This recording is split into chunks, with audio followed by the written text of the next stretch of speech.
Hello दोस्तों, नमस्कार।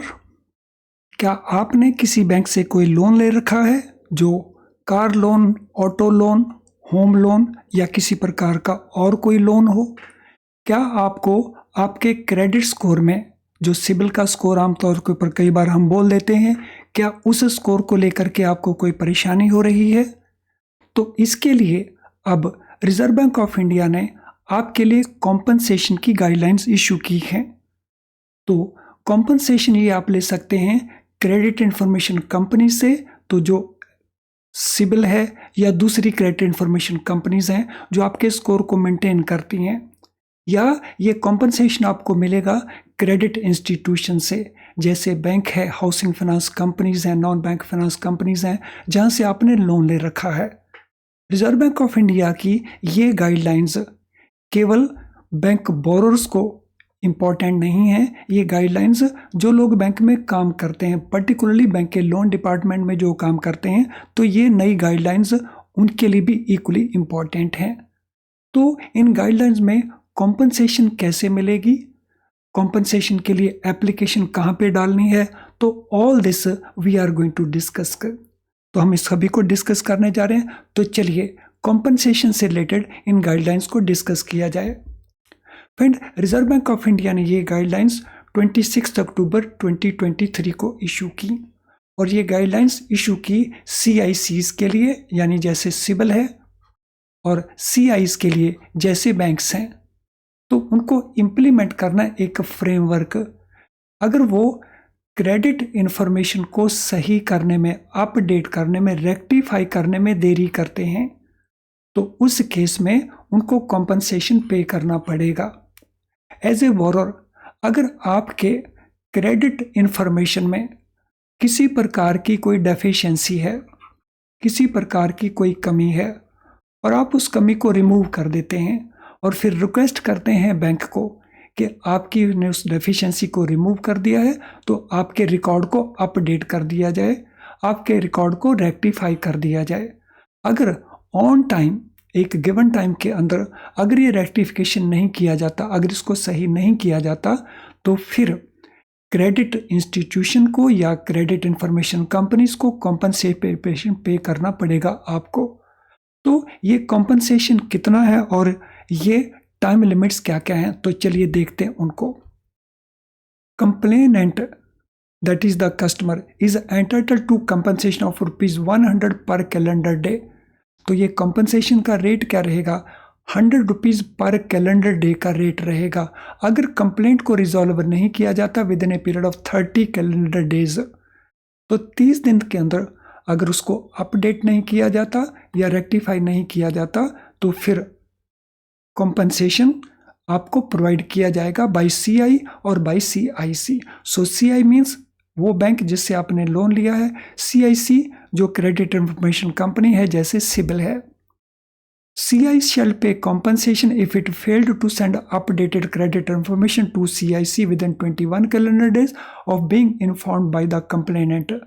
तो अगर कंप्लेनेंट ने या CIC ने बैंक को इन्फॉर्म किया कि भाई यहाँ पे कुछ गलती है, आप इसको सही करिए, और उसको सही करने के लिए बैंक को मिलेंगे 21 कैलेंडर डेज। अगर बैंक 21 कैलेंडर डेज में उसको करेक्ट नहीं करता है और करेक्ट करके ये इन्फॉर्मेशन CIC को नहीं भेजता है, तो फिर ये कंपनसेशन बैंक पे करेगा, यानी क्रेडिट इंस्टीट्यूशन पे करेगी ₹100 पर कैलेंडर डे के रेट से। तो यहाँ पे हमारे जो बैंकर्स हैं, तो वो भी इन रूल्स को माइंड में रखेंगे। CIC shall pay compensation if CIC failed to resolve the complaint within 30 calendar days of being informed by the complainant or by CIC within 21 day। तो CIC ये compensation का पे करेगा, यानी सिबिल या दूसरी CIC ये compensation का पे करेगी। अगर कंप्लेंट भेजा गया कस्टमर के द्वारा, तो विदिन 30 डेज अगर वो रिजॉल्व नहीं होता, या बैंक ने इन्फॉर्म कर दिया within 21 days from date of complaint, तो दिस मीन CIC को कितने दिन मिलेंगे? CIC को मिलेंगे 9 डेज, क्योंकि बैंक को मिलेंगे 21 days to send information to CIC, और CIC को मिलेंगे 9 डेज। अगर CIC ने इन 9 डेज में रेजोल्यूशन नहीं किया, करेक्शन नहीं की, तो फिर ये कॉम्पनसेशन CIC पे करेगा। यानी 21 डेज में अगर बैंक का एक्शन नहीं है तो बैंक कॉम्पनसेशन पे करेगा, और 9 डेज नेक्स्ट जो है उसमें अगर CIC नहीं करता तो फिर CIC ये कॉम्पनसेशन पे करेगा। Complainant shall be advised by CIC of action taken. तो जो भी एक्शन ये लेंगे तो क्या एक्शन लिया है उसके बारे में इंफॉर्मेशन प्रोवाइड की जाएगी कंप्लेनेंट को यानी बोरर को, और कंप्लेंट अगर रिजेक्ट की गई है तो भी इंफॉर्मेशन प्रोवाइड की जाएगी, और रिजेक्शन के केस में रिजेक्शन क्यों किया गया तो ये जानकारी भी CI और CIC प्रोवाइड करेंगे। Compensation will be provided by CI to the complainant will be apportioned among CI and CI concerned proportionately। तो बैंकों के लिए ये जानकारी इंपॉर्टेंट है कि जो कॉम्पनसेशन टोटल अमाउंट पे किया जाएगा उसमें CIC कितना पे करेगा, CI कितना पे करेगा, तो ये डिसाइड वो आपस में मिलके करेंगे, लेकिन ये प्रोपोर्शनली वो पेमेंट करेंगे। इन एनी केस अगर आप बोरर हैं, अगर आप कस्टमर हैं, तो इसके बारे में आपको सोचने की ज़रूरत नहीं है। Where complaint involves inaccurate credit information provided by more than one CI। अगर वो कंप्लेंट आपकी रिलेट करती है गलत जानकारी से रिलेटेड, अगर वो है जो एक से ज़्यादा इंस्टीट्यूशन ने प्रोवाइड की है, तो अगर आप एक से ज़्यादा बैंकों के साथ डील कर रहे हैं और एक से ज़्यादा इंस्टीट्यूट ने ये गलत जानकारी प्रोवाइड की है, तो उस केस में कंप्लेंट कहाँ रजिस्टर करवाई जाएगी, तो आप उस कंप्लेंट को रजिस्टर करवाएंगे CIC के साथ, और फिर CIC कोऑर्डिनेट करेगी CIs के साथ और आपके लिए वो इशू को रिजॉल्व करेगी।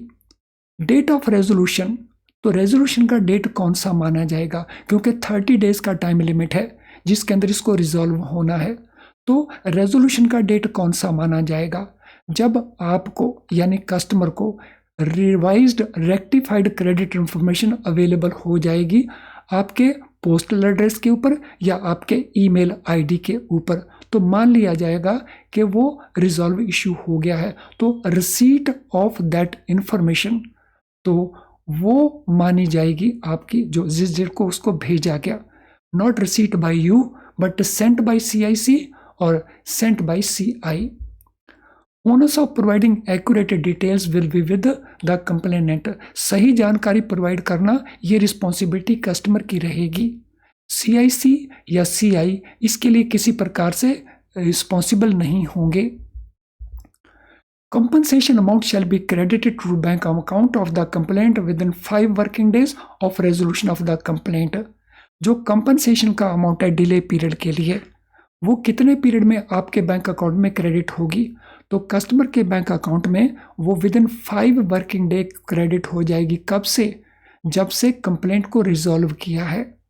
And last, complainant can approach RBI ombudsman also under integrated ombudsman scheme in case of wrongful denial of compensation by CI और CIC। तो अगर बैंक या CIC जैसे हमारे पास सिबिल है, अगर वो कॉम्पनसेशन गलत तरीके से डिनाई करता है तो शिकायत लेके कस्टमर कहाँ पे जा सकता है, तो शिकायत लेके कस्टमर जा सकता है ओम्बड्समैन के पास। तो फ्रेंड, कस्टमर के लिए ये सारे के सारे नए राइट्स हैं जिनके बारे में कस्टमर की जानकारी उसको हेल्प करेगी, और बैंकर्स के लिए ये एडिशनल ऑब्लिगेशंस हैं। तो बैंकर अगर इन ऑब्लिगेशन को माइंड में रखेगा तो बैंकर को प्रॉब्लम नहीं आएगी। फ्रेंड, आज का ये सेशन अगर आपको यूज़फुल लगा तो इसको लाइक ज़रूर कर दें, और साथ में अगर इसको आपको बेनिफिशियल लग रहा है तो उसको शेयर भी कर दें विद अदर पीपल। अगर आपने चैनल सब्सक्राइब नहीं किया है तो सब्सक्राइब करें, वो भी बेल आइकन के साथ, और अगर सब्सक्राइब किया है तो बेल आइकन पुश नहीं किया तो बेल आइकन को भी पुश कर दें। फ्रेंड, इस वीडियो को वॉच करने के लिए आपका बहुत बहुत धन्यवाद। So thank you very much for watching this video. Thank you friends again.